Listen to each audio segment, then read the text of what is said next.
Good evening, all. Welcome to another edition of How Many Computers Exploded in Your Lap This Week? Yes. It was a totally and completely boring week. Absolutely nothing exciting happened at any point during the week. Oh, wait a minute. There was one thing. Hey, at least you weren't on an airplane.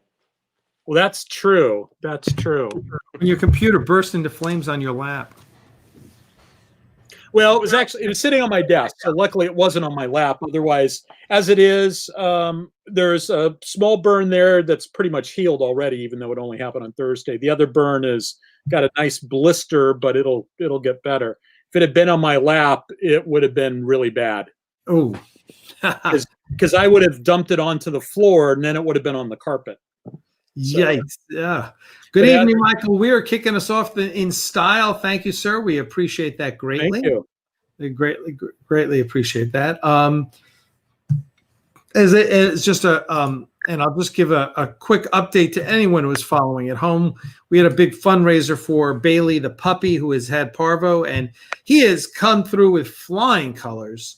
We're happy to say he's been released from the vet and going to, I guess he's got a new home.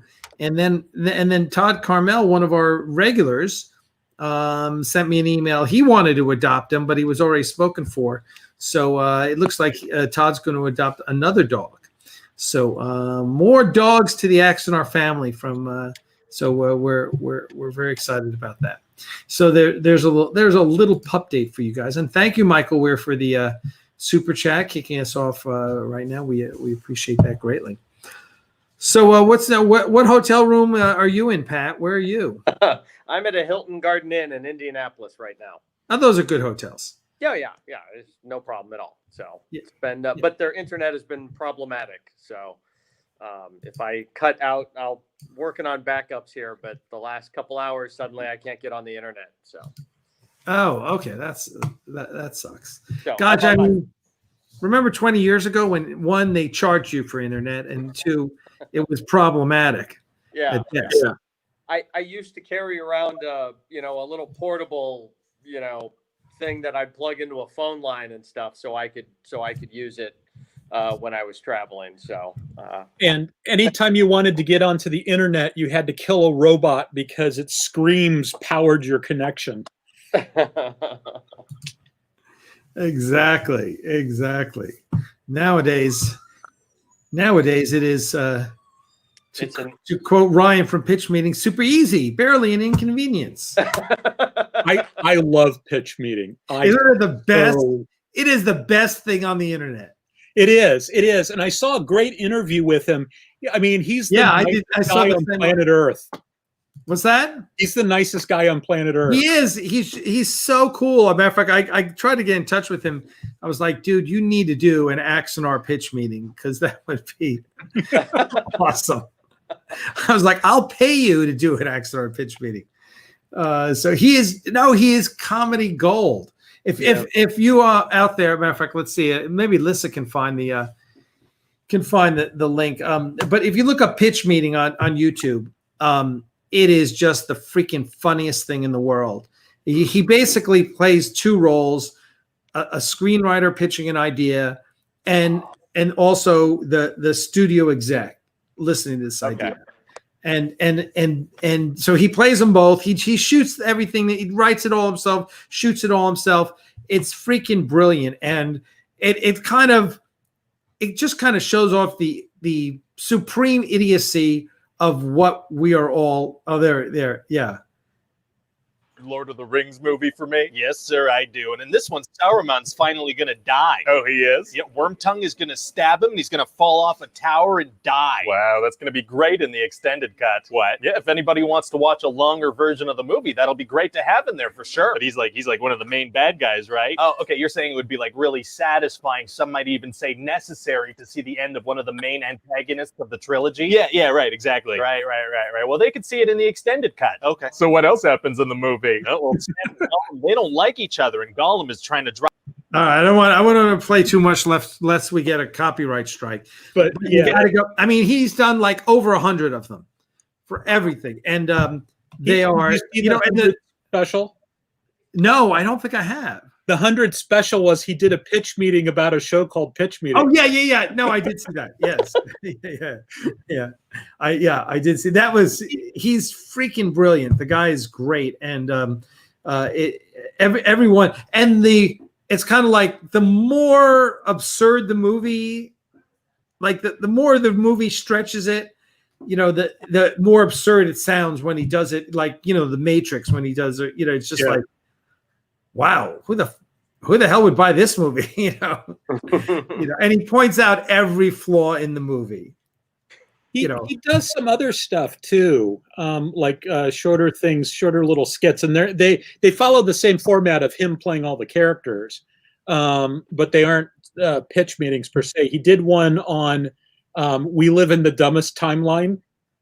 It's based on the idea that it's a game show involving kidnapping versions of himself from various timelines, and they put him on a game show. Oh my God. And so like they kidnap his version from our timeline, and there's two other contestants that are also versions of him from other timelines, and the MC is from his timeline, and they're asking him questions about like, well, why is he wearing a mask? Oh, I don't know, maybe it's a fashion statement. It's really good. Yeah, it's so anyway, everyone check out Pitch Meeting, and make sure you subscribe to follow his channel, because it's worth the chuckles. So this session of Starfleet Tactical is going to be a little bit about Q&A. We're going to have a little Q&A. Have you been gathering questions up there, Chris? Well, no, I'm hoping that they're going to start coming in. I sent a little note out in the last show saying, please send us your questions. So guys, please send us your questions. And while you guys are thinking of questions for Pat and I, I'll tell you the story of my Thursday morning. Oh, okay. Is this Exploding Computer Thursday morning? Yes, this was Exploding Computer Thursday morning. So I'm sitting at this desk like I am now. I'm on a conference call like I am now with my coworkers. So I've got my personal computers directly in front of me. And then right here is my screen that I have attached to my work laptop. And I've got a bigger screen here and a smaller screen here. And the work laptop is literally like right here. And one of my coworkers said something, and that reminds me, oh, yeah, I need to send him an email about that. So I sit down, I start typing the email, and then I hear this hissing noise. And then I see some sparks shooting out of like the gap between the buttons where the mouse buttons are. You know, it's got a trackpad and then mouse buttons and then a keyboard. And then black smoke comes pouring. Oh, my God. I mean, and this is the darkest smoke you can imagine. This smoke is so dark that if it were a movie, they'd say, oh no, we're going to CGI that. I mean, it's like ink just coming out, and it's hissing and it's getting louder, and it's like, oh, this is interesting. This is really interesting. Wow. Yeah. So now all of this takes place over I've spent more time telling the story than all of that took. And so I'm thinking like, I'm going to go get the fire extinguisher. And then I hold off on that because I don't know if you've ever used a fire extinguisher, but if you ever use a fire extinguisher, it coats the entire room in fire extinguisher stuff. Just like a 1 second little squirt, and everything is coated. And it's like, yeah, no, I'm gonna wait a few seconds, and by that point, it's not dumping out as much smoke, and then it just stops smoking. So then I go, is it done, or is this just it's done with round one and it's just catching its breath, getting ready to do something really extroverted? And so I go, I better move this. Well, the first thing I do is I pull my card out, my ID card, and I'll show you a picture of that in a second. So I pull my ID card out, and it's trashed. And then I go, I better move this out onto the balcony. And so I unplug all the cables from the right-hand side.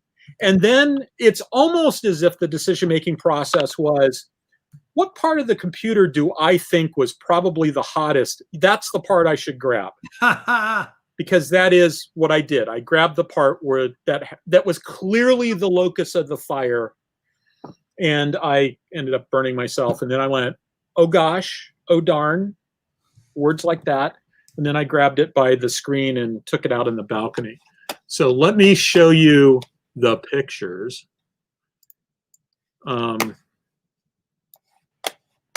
Let me share the screen, share screen. And if you follow Chris, you've probably seen this on his Facebook page.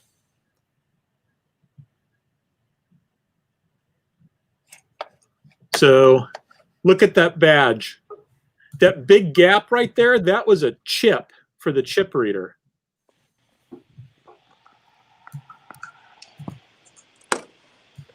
And so let me do a close-up. Okay, why didn't it go? Page down, there we go. Okay, so on the laptop, oh, it's cutting off the top. The top of the screen is the top of the laptop, right? The bottom, and this is the bottom, but we're looking down where it's flipped on its lid, and the bottom is off. So the left side of the picture is actually the right side of the laptop. And so the fire was basically, as near as we can tell, and a friend of mine who's a computer technician looked at it. He said, yeah, that's what it looks like, because when the battery goes, because the fire has a tendency to shoot out one end of the battery. So he thinks the fire basically shot out of the battery direct and blowtorched the chip reader. So yeah, that was kind of exciting for about 30 seconds. Hey, Alec, I can't hear you. Oh, I have a Mac, so that'll never happen. Macs don't explode. Yeah, I've never had a problem with my Mac. This was a HP This Elite is from the lowest bidder, G5. like most things. Right, exactly. That's it. It's a government issue computer. It also still runs on hamsters. Yeah. You have to have the remote hamster wheel, the cord going out to the remote hamster It was wheel. actually a nice little computer, and I'm going to go get.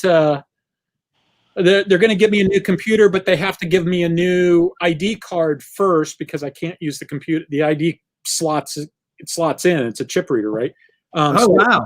I can't do anything with the computer until I get the new ID card. So I'm scheduled to get the new ID card on Thursday. I checked every pass and ID office within 100-mile radius, and the earliest I could get in was like Wednesday afternoon. And that would have involved a 67-mile or 63 miles one-way drive. Or I could drive 4 miles on Thursday. So I'm driving 4 miles on Thursday. Oh, man. Well, you take the cake for the adventurous week.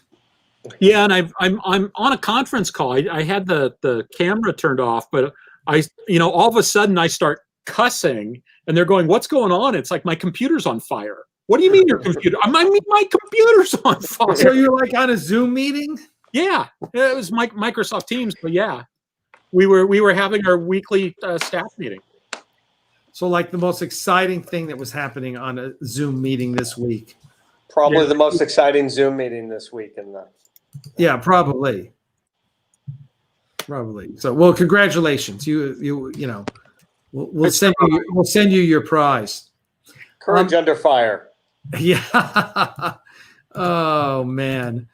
Jeez. See, your computer's a loser. So hey, I'm just also while we're here and before we get to Q&As, I want to mention that if you are a Patreon donor, meaning you're supporting Aries Studios and these regular podcasts, we are giving away a free coffee mug to everyone who is a donor in our Patreon campaign. So, which is a great reason why you should be a donor to our Patreon campaign. Go to patreon.com/Aries Studios, and Lissa will pop that up. But here, just to give you just to give you a little preview.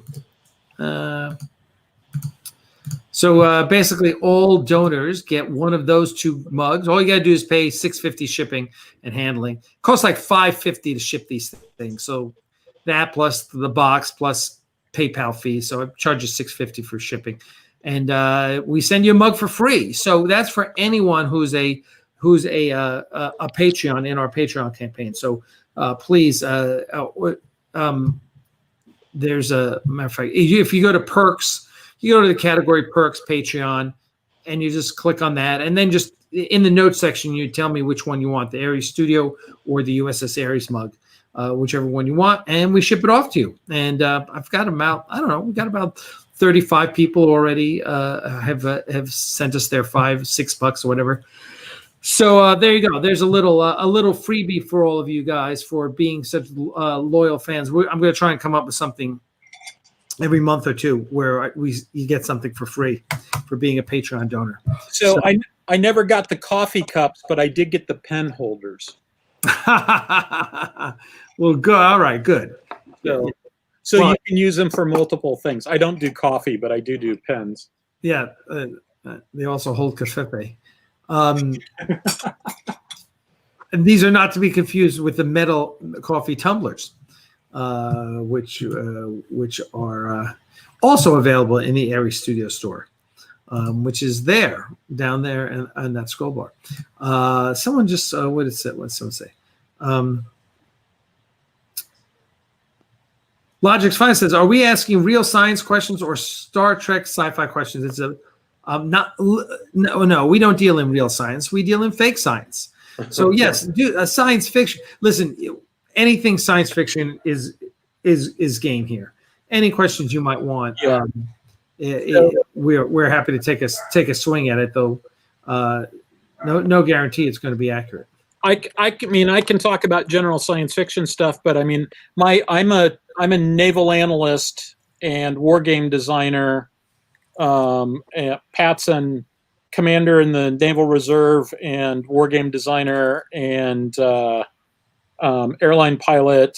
We both work with Bu9, so. Here's a question for you. Do I read much of the Omniverse things other than canon or simulation games? I don't know of anybody in Bu9 who actually reads fanfic stuff. I only recently became aware of one particular thing out there. I just haven't had the time. At the top of my list of things to read is actually to go back and reread the Honor Harrington series itself and all the ancillary stuff, etc., because we're working on the next version of the companion. And I'm kind of a slacker in the group because the rest of the group, I don't think anybody's done it recently, but it used to be the case that they'd read the entire series every year. Now, that's obviously gotten harder with time. Yeah, it's like I'm not sure you could pull that off. Yeah, I mean it's about 30 books altogether now. Well, it's about 35 if you include the Stephanie Harrington and all the stuff that happened beforehand. And at 20 to 30 hours per audio book. Yeah, especially War of Honor. That adds up quick. So it's actually kind of hard to do that, but that's at the top of my list. I've only actually gone through the series once. And I'm actually shy a couple of books. I haven't read the last one because I wanted to start at the beginning and do them all and go through to the last one. So I'm a little behind. Yes, Mr. Voigt says that's a lot of reading. It's a huge amount of reading. Yes. So Astro Megaship from Power Rangers. I don't even know what the Astro Megaship from Power Rangers is. Yeah, I'm gonna have to. I'm pretty sure Defiant could kick its ass. Power Rangers, yeah. As soon as I figure out what it is, though. Yeah, come on. The Power Rangers is fantasy. We're talking science fiction. We're talking real spaceships. Real science fiction here. Okay, there was one about phasers. I'm sorry. Did I? I'm trying to move this stuff we along. Talked about phasers. Let me see if I can find it in the other one.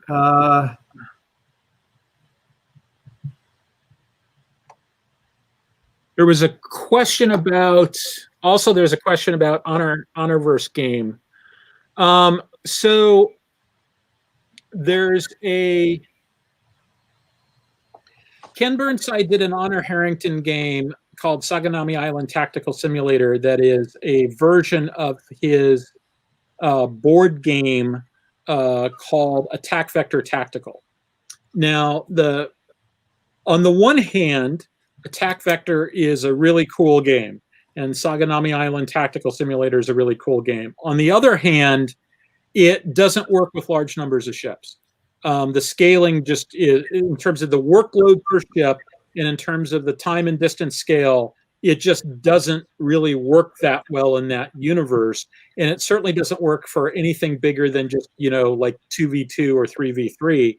And so if you've been reading the Honorverse, you know that by the end, you're having, a small operation might only have a couple of hundred ships in it. With each ship firing several hundred missiles. Yeah, well, several hundred, and by probably, I'm trying to remember how many pods a pod knot carries. They probably are firing. Well, but so let's explain what a pod knot is.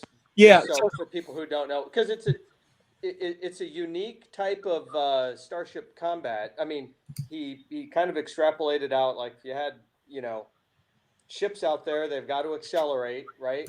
They spend a lot of time accelerating because the solar system's a really big place, even at a percentage of the speed of light. It still takes a while to get someplace. And he developed, and the combat, or the ships and the technology, evolved over the course of the novels. So it's almost like, from the beginning of the novels to the end, it's almost the equivalent of going from Age of Sail to, aircraft carriers and, really long range combat and stuff. So, one of the later, initially the starships start off as, they're long ships. They've got missile tubes along their broadsides. They fire their missile tubes, and then they have point defense lasers to shoot down incoming missiles. It goes back and forth, and it's kind of inconclusive. Towards the end of the technology, they developed a thing called a pod knot. Or what they do is they essentially drop this pod out the back of the ship, and that pod has 16 or 30 missiles or something. I can't remember the exact number right now, but it's got some number of missiles on it. And then it drops another pod, and another pod, and another pod, and then it fires all of those off at the same time. So it gets them a huge rate of fire all at once. And and there's a couple of things couple of really subtle points that are hidden in everything that Pat just said. One is that he talked about how the technology changes over time, and it does change over time, including they come up with new ideas, and then those new ideas become obsolete and evolve over time and get reworked.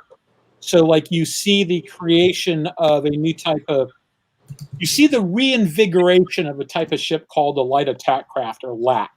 And there's sort of a technological improvement that means that LACs are they can have some new capabilities. They come up with some new doctrine to use them. They use them to great effect. 5 novels later, they don't use them that way anymore, because the doctrine has sort of moved on, and the enemy has developed a counter, et cetera, et cetera. In a lot of ways, it's like the U-boat war in World War II, where they're constantly evolving tactical doctrine. They're constantly coming up with new gizmos that help them out in that particular part of the fight, and they're doing a lot of that stuff in kind of close to real time. And so you then see the LACs continue to evolve for the rest of the book. Chris, tell them what a LAC stands for. I did. I said light attack craft. I did. All right. And so light attack craft, don't think fighter, because a light attack craft is like the size of an Arleigh Burke class destroyer in the United States Navy. It's like 20,000 tons. An Arleigh Burke is like 7,000 tons. But in terms of like the physical dimensions, it's about the size of Arleigh Burke, and it's got a crew of 20 and nuclear powered, et cetera. They use them to great effect. So that was the one thing I was going to say about it. The other thing I was going to say, when Pat talks about dropping pods and doing these salvos, The idea here is that you'd rather, if you're going to fire 1,000 missiles, you'd rather have 1,000 missiles come in at once than to have one missile come in 1,000 times. Because you create a much more complicated point defense problem if they're all coming in together. And it wasn't the case that nobody understood that, and all of a sudden they figured it out. That's one of the things that drives me nuts about science fiction, when you've got like some character who improvises something that they should have figured out when they were developing it way back when, because it's an obvious use of the thing. But in this case, what they did is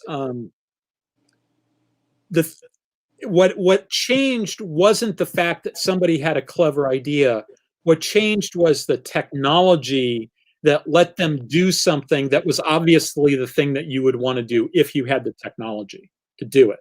So the problem before was that you couldn't control that number of missiles. And as a result, it would be sort of they'd interfere with each other, they'd run into each other, etc. There were other issues associated with trying to do a shot like that. But they were able to solve that problem. And so once they were able to solve that and they were able to develop missiles with a lot longer range, it basically gave them options they didn't have before. And it highlights one of the things that the pros understand, which is that tactics are heavily based on technology. They always have been. Tactical development is about technology. It's not just technology, but the technology matters. Strategy, not so much. Strategy is kind of timeless. But what you can do to make this to implement the strategy is more the realm of tactics, and that does change with technology.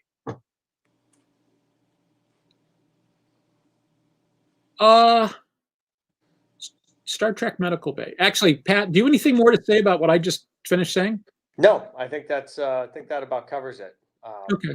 Yeah, basically they learned how to shoot a whole bunch more missiles and complicate the problem for incoming. When they make their attack, if you can swamp their defenses, then they just go boom. Yeah, and one of the things about working with David Weber is that there is yet to be a situation where David has come up with something, and when I've gone to say, "Hey, have you thought about X?" it's almost always the case that, yeah, in fact, he had that in mind, and he's got chambered and ready to fire the explanation as to why what I came up with doesn't actually, why he's already taken that into account. The only time where the conversation hasn't gone like that has been when I've been introducing a new topic to him. A topic that, if it's a topic that he's thought about, he's generally got a pretty good handle on it already. He's really good. So this question about the Star Trek Medical Bay, parts of it, yes, because parts of it we can already do. There's stuff that we can't do. Like, for instance, a lot of those Star Trek sensors, we've got really good sensors now, but there's still some things that we have to be invasive about, right? Like when all the different stuff that you do with a blood test, right? In Star Trek, they can do blood tests by waving a salt shaker over you. Whereas, we have to actually draw blood. And so I don't see that changing very quickly, but I do see the possibility that they draw a vial of blood and put it into a machine right there in front of you and hit a button, and 10 minutes later it spits out the report, rather than having to go off to a lab and they do all sorts of lab stuff on it. I've heard something about, somebody said someone's trying to come up with some sort of tricorder-like device, but I'm going to confess I don't know much about know enough about to comment on it yet. So How do you feel about the current run of Funny Trek series, Lower Decks, and the Orville, and so on?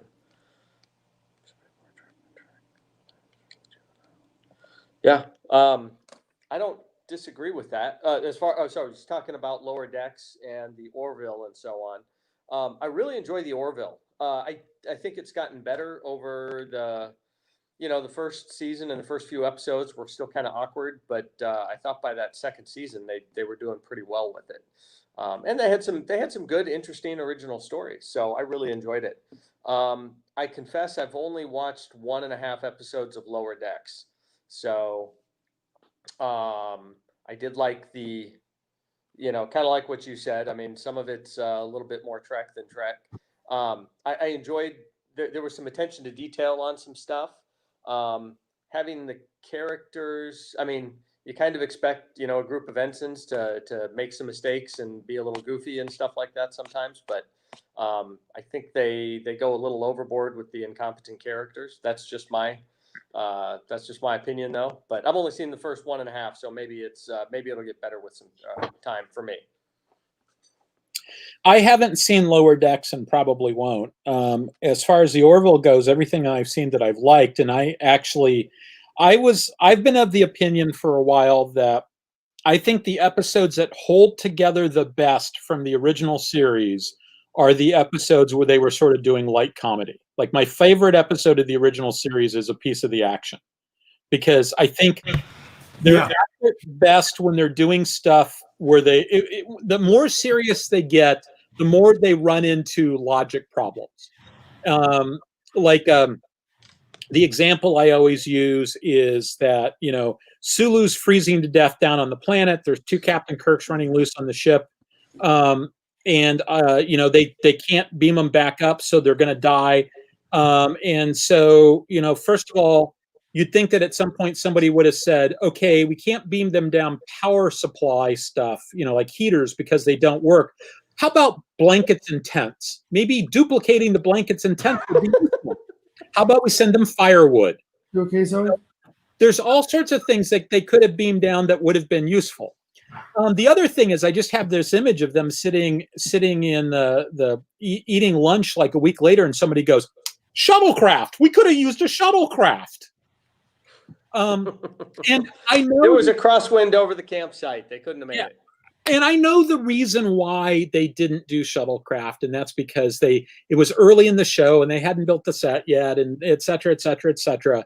And they decided to just not mention it in the hopes that nobody would notice. Okay, yeah, I noticed. I noticed when I was 8 years old, right? And so stuff like that always drove me crazy. A Piece of the Action, I'm not in that. I'm not thinking about it that way. And I've also always said that, and this drives our friend Andy Presby crazy when I say this. Yeah, Pat knows what I'm going to say.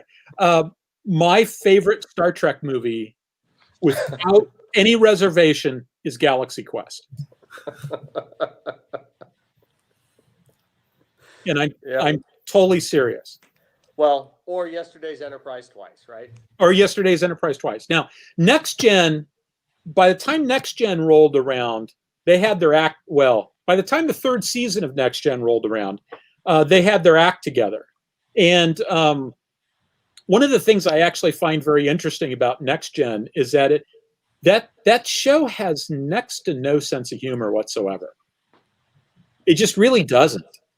Yeah. Deep Space Nine has more sense of humor. The original series has a lot more. But Next Gen, they no sense of humor on that show, and I'm okay with that because the drama was fine, right? Mm-hmm.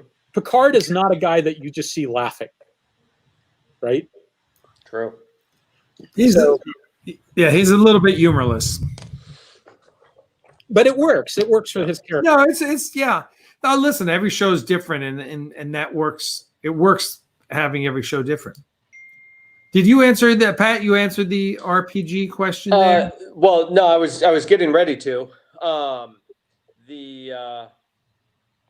Let's see here. So the question is how do the various Star Trek RPGs handle role-playing elements of ship-to-ship combat? So I am possibly going to play, or I'm going to probably play that Star Trek Adventures game, which is the most current Star Trek role-playing game out there. So I can think of 3 actually. And so the first one, FASA, the people who made the Starship Combat game, they did have. I think that was an outgrowth of their role-playing game, the Starship Combat game. Yeah. And part of that Starship Combat game was that if you had multiple people, you would be the captain. You're going to be the helmsman, and you're going to decide where the ship goes. You're going to be the engineer and allocate the power to the phasers, the movement, and the shields, and all that stuff. You're going to be the weapons officer and decide who to shoot at. And so it gave out different roles. But the other thing is, like with many RPGs, an RPG has to be very character specific about what contribution they make and what special tactic they use and that kind of stuff. So I believe the RPG would could add the additional detail to that. The other one is Amarillo Design Bureau, the people who made Starfleet Battles, the more complex Starship Combat game. Mm-hmm. They also did their own art. I think it was a D20 RPG called Prime Directive. It was eventually D20. It started off as a separate system. It was its own thing. It was designed by a guy named Mark Costello, who used to hang out at the Games Workshop store in College Park, Maryland, when I hung out at the Games Workshop store in College Park, Maryland. Hmm. And so Mark, in fact, Mark worked there when I first started going by that store. He stopped working there shortly thereafter. But I think the first time I went in that store, Mark was the guy on duty. And he still hung out at the store, and he ended up doing this game, because I remember him sitting down and explaining the dice mechanic to me one day, and it was his own system that he had come up with. At some point, it got run through the D20 converter. I don't think Mark's been involved in that game for 20 years. It got run through the D20 converter, and didn't they also do they did a GURPS Prime Directive also? I'm not positive. I wasn't heavily into the role playing games, but there was I have I'm almost positive there was a GURPS Prime Directive. Yeah. I'm gonna pop in and say yes, there was. Who was that? God. And the current game out there actually is called Star Trek Adventures, and actually I'd really take a look at it. Just some of the background, and they've got little sidebar blurbs in the various books with various little stories and stuff like that. So, and I thought they did a great job just in general with Star Trek and the property, and talking about the different factions and the different characters and all that kind of stuff. So, and then you also had the Decipher Games RPG in the there are those. Or Last Unicorn. Yeah. Games. So there were those, and if you flip through it, a lot of times what they'll do is they'll have various tactics that the characters can do if you're in a starship battle. Like there's the oh my gosh, I'm blanking on it. But the tactic is basically, I'm going to fire focused phasers at your shield, make a little hole in the shield, and fly a photon torpedo through it and get the torpedo through. And for some reason right now I'm blanking on exactly what the name of that tactic is. But they had various other tactics in there that a person, or that a character could do, that sometimes some you've seen from the shows and some have evolved through, I guess, beta canon and that sort of thing over time, and they've utilized them. So, but yeah, so yeah, they have, the role playing games do come up with some intricate tactics and tactical items or special things they can do to save the ship or help fight the ship and everything. So Frank Razzano asks, which ship would win in a battle, Akira versus Sovereign? Pretty sure the Sovereign would clean up on that one. That's my thought too. Yeah, I haven't actually sat down and done a tactical analysis of them. I'll let you know in a few weeks. Yeah. Because that's spend some time thinking about that though. Yeah, because that's an interesting matchup, and There's a lot of other options there. A lot of things you have to take into account on that.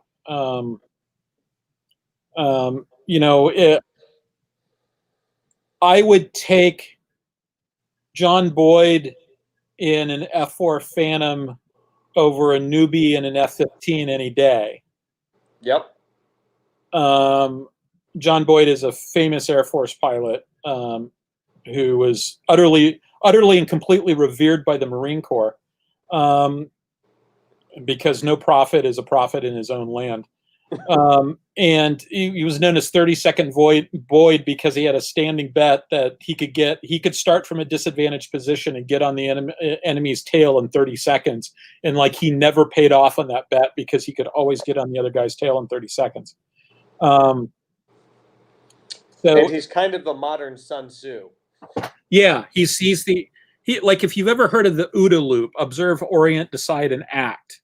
The OODA loop and the idea of situational awareness is the most important thing in air combat. All of that comes directly out of John Boyd and the sort of stuff that he did. And he was just brilliant. And so my point in all of that is that it really matters who's running the show. It's also going to matter what the geography looks like and what the missions involved are, right? One way that you can really constrain a ship is to give them something else that they have to do while defeating the enemy. Like if you have to defend the orbital colony or something like that, then that constrains your maneuver. And in some cases, it can really fatally constrain your maneuver. Like if some ships are designed to just sort of sit there and slug it out. Other ships are designed to be always in motion. And if you take one of those always in motion ships and force them into a situation where they have to sit still and slug it out, it's not going to be good for them. Yeah, it might be a tough fight. The Sovereign's a newer ship, but the Akira, it has photon torpedo tubes all over the place, like 14 or 15 of them. So the question is how many torpedoes can you fire from each tube? And in theory, it also carries probably a squadron of fighters and stuff. It's also a carrier. Yeah. So it depends on how effective those are against Sovereign. The Sovereign would have newer shields. I think it's the better than the Type 10 phasers. It's got the next level up beyond what the Galaxy class ships had. And of course, it's got quantum torpedoes, but the Akira also has at least one quantum torpedo tube, I believe. So that's all, of course, based on unofficial stuff. But yeah. My big problem with Starfleet ships is that we can talk about all this technology and how it advances and this and that, and then they just come up against some random alien power, and they're totally overwhelmed. And it's like, wait a second, you've got 1,000 worlds. Most brilliant minds building your ships. Yet there's this one planet over here and they have a ship that can blow you guys out of the sky. I mean, it was one of those writer's conceits I just hated. Mm-hmm. Okay, another question. Stephen Ross, I just saw a compilation of TNG incidents in the cargo bay. When did Starfleet dispense with OSHA guidelines? I guess the question is, did they ever follow them? Yeah. Probably left it up to the computer, so whenever the computer malfunctions, it all goes to hell.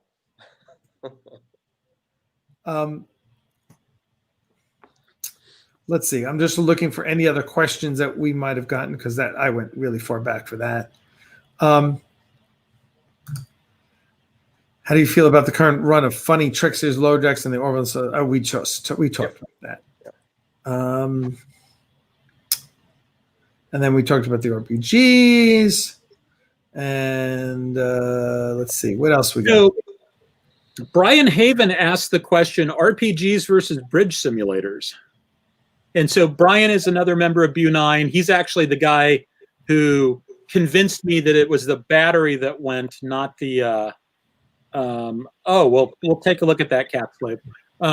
Brian is the guy who convinced me that it was the battery and not the card reader that caused all that fun stuff going on. Oh, did we miss a cat or I'm sorry, not a cat question, a phaser question?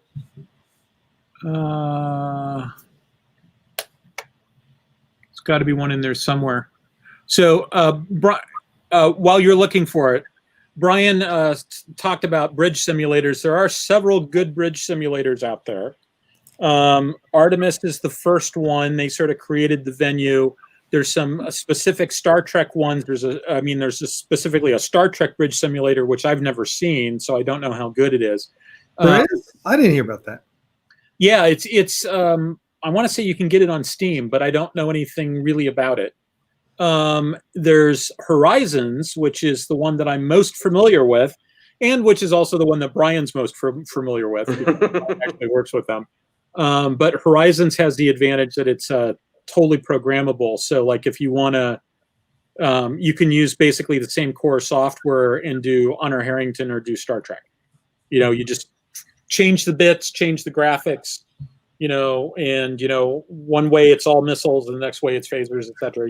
It's very customizable. It was intended to be that way. So I'm trying to think of anything else I know, but that's about it for what I know about bridge simulators. I played one.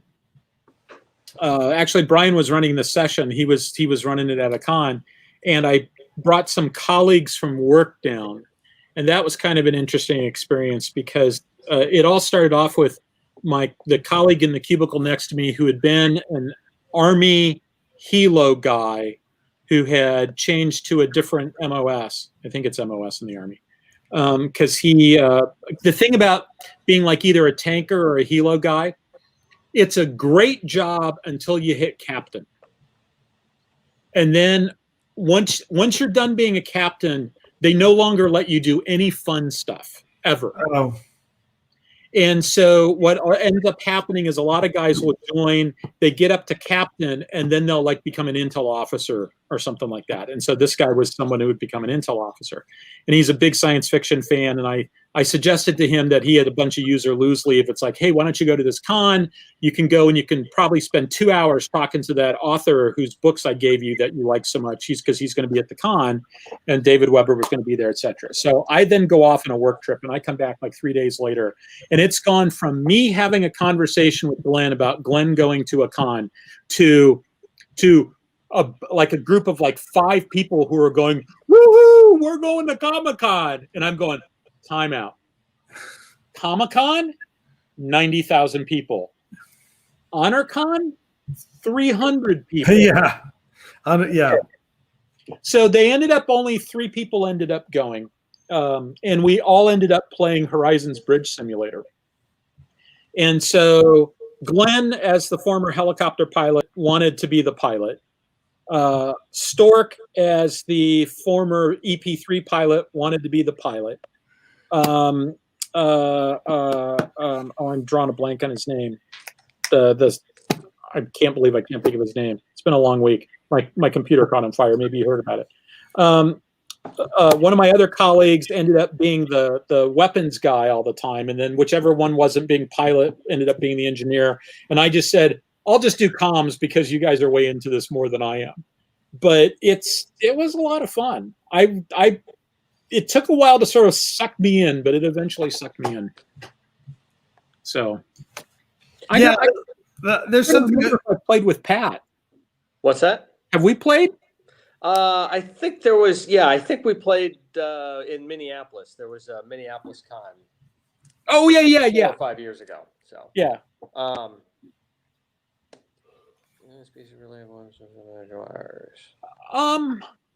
Well, depends on how many aliens there actually are. How the Drake equation works, but I think Babylon 5 in some ways was closer in that the different races were, there was a major disparity in the technological level of all the different races, right? There's the Vorlons that nobody could touch. There's the Narns, the Minbari, which if you were one of the younger races, you would just get slaughtered by the Minbari. And then, so there was some significant disparity in the tech levels. And to me, I thought that was a little more realistic. To the extent that it was realistic at all, right? But I did like the disparity between the tech levels in those amongst the different empires. I think that I would start with the idea that physics is going to be the same, right?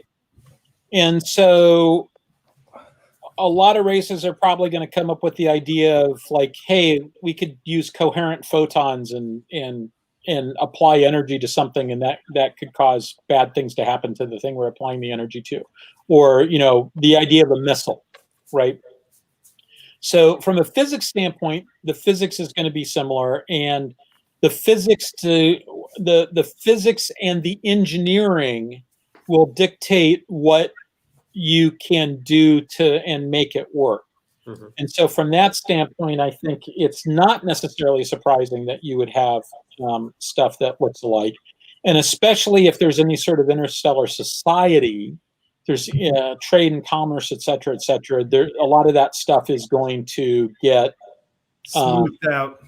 Yeah, you learn about stuff, things gets passed around, et cetera, You know, generally the first time you learn about something in like on Earth isn't when the two armies come together and crash together, right? That's generally not the first time that you learn about a capability that they might have. Sometimes you may not have fully appreciated the impact of that until you get to do the test of arms. But in a lot of ways, you see it coming in advance because you've got some idea because there's been exchanges and stuff like that. So one other, Chris or Jim was going to ask about the Narn energy weapon. So I think what you were talking. So we've seen the Narn in Babylon 5. They had the lasers. But there was one episode where they fired off what was, I believe it was called, the games called it an energy mine, but they made reference to energy mines in the show where I think they were fighting the shadow ships. They fired those energy mines. It made this big explosion that went out, and it damaged one of the shadow ships. So those are energy mines. And, you know, I think maybe some gigaton nuclear weapon or something like that. They were huge, and presumably they had some other sci-fi effect too to damage ancient starships and stuff. But I believe those were energy mines. Both have the same ship, the same technology. Who would win? Oh, Kirk.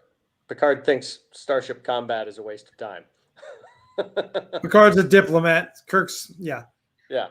And Garth said that Kirk was the second greatest military mind in the Federation after him. So that's right. No Garth peace in never our met time. Picard. Yeah, that's true. Said no peace in our time, right? Yeah, but I think I'd like to take a step back from that question for a second, because one of the things that Picard was really good at was think of the number of times in that show where the bad guy thinks he's got Picard by the throat, and Picard just says, "All right then, Mr. Worf," and Worf like sends out a signal, and all the Klingons decloak. Right. So it depends upon when do you think this battle starts? If you think the battle starts when both sides raise their shields, then yeah, maybe it's Kirk. If you think the battle starts like 5 steps before that, I'm inclined to think it might be Picard, although I will also point out the two of them live in dramatically different time periods. Yeah. In terms of, Picard was clearly in a alone and unafraid situation most of the time. They were the only Federation starship out in that area most of the time. Whereas Picard spends a lot of time, rendezvousing with other Starfleet ships in a way that just was a lot less likely in the original show. The other thing, the irony though, despite that Picard's a real good diplomat, if Kirk's ever on the ropes, but you talk to Kirk, then you've just lost because he's bought time, he's fixed something, he's lowered your shields, he's done something. But there's one thing I learned from Kirk. You have to know what game you're playing. Are you playing a version of poker or are you playing a version of chess? And I've added a third one. You might be playing chicken.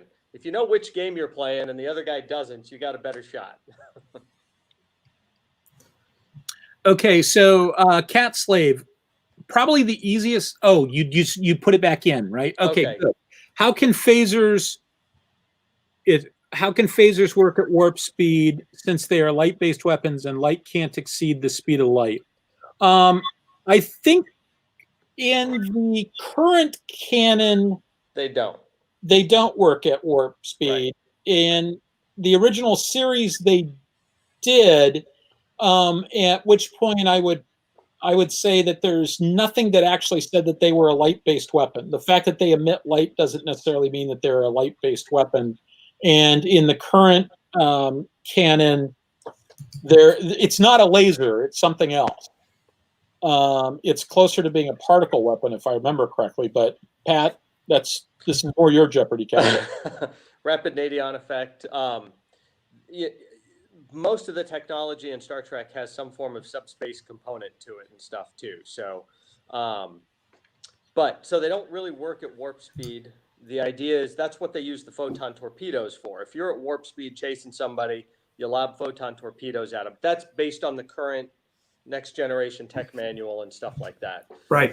Otherwise, phasers are generally going to be used at sublight speeds, and the tech manual shows they've got an effective range of around 300,000 kilometers, which is the time it takes light to travel in 1 second.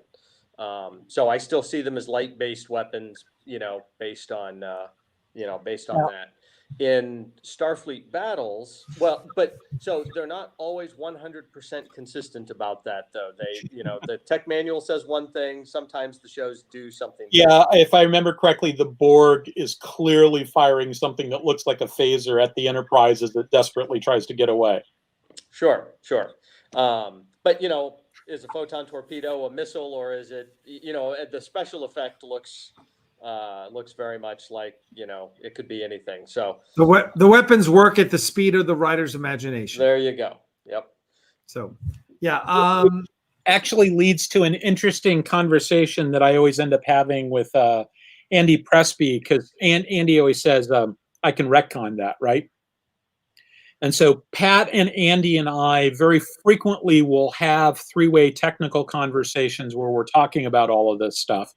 And we have three really kind of different approaches to that. Andy really tries to make everything fit if we can, without leading to results that are too stupid. I'm much more inclined to say, how about we just focus on the parts that aren't caused by the writers trying to do stuff for that particular episode, and sort of look at the things that's most consistent over the greatest amount of stuff, including things like the tech manual. I'm much more willing to just sort of say, yeah, the show was wrong. And yeah, I mean, it's just a documentary based on actual future events, right? Sometimes sometimes Hollywood gets it wrong. Yeah, I'm inclined to think, it wouldn't be if you did a show done today about the U.S. Navy is no more correct and no more wrong than the show that they did about Starfleet. Mm-hmm. Right? Yeah. So yeah, and probably the same with cop shows and medical shows and all that kind of stuff. They're probably not always technically accurate. So, Starfleet vessels are so advanced, why have only one type of photon torpedo? I'm not sure that there is just one type of torpedo. They do have lots of different probes that they can fire, launch out of the torpedo bay. But they do have, and presumably the torpedoes have evolved from Kirk's time, actually from the photonic torpedo in Enterprise all the way up to the quantum torpedo. I'm sure that things like guidance and propulsion, more efficient warheads, all that kind of stuff has evolved over time.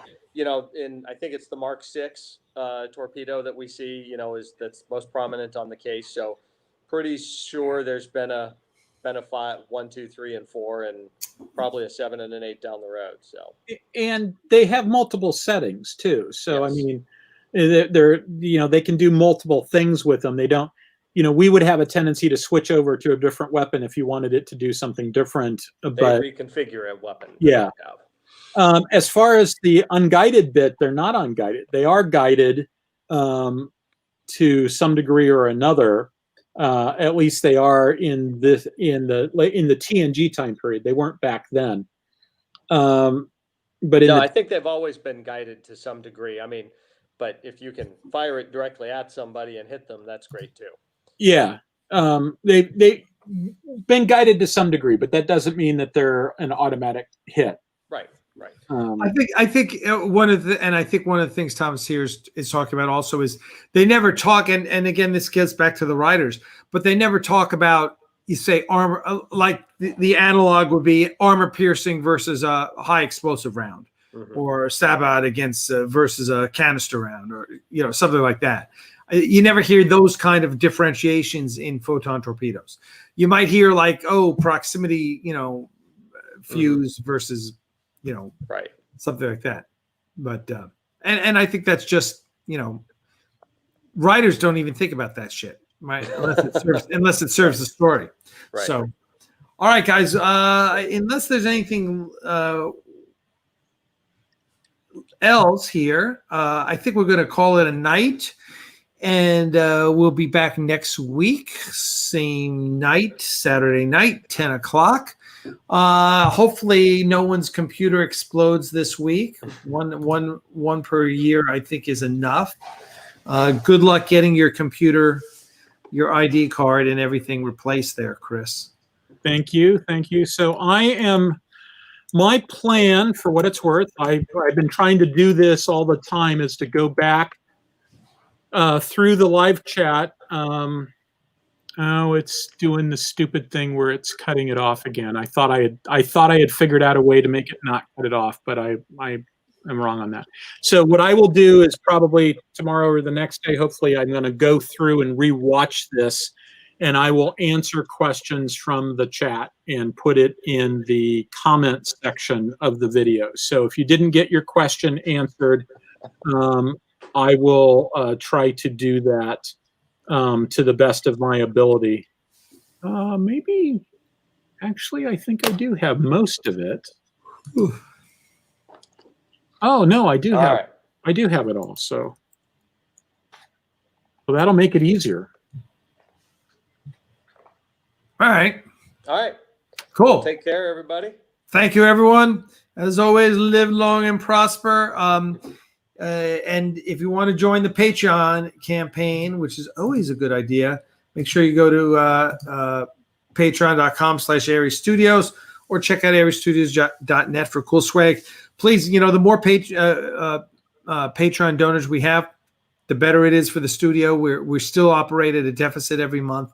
So always, if you're a member here, please, even $5 a month is a huge help to us. So thank you so much for that. All right, everyone. We will see you all next weekend, Saturday, 10 o'clock for Starfleet Tactical number 15. This was episode number 14.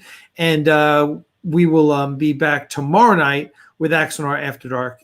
I think so, yep, at 10 o'clock. So thanks so much, guys. We'll see you next week. Cheers. See you. See you later, everybody. Bye-bye. Whoop.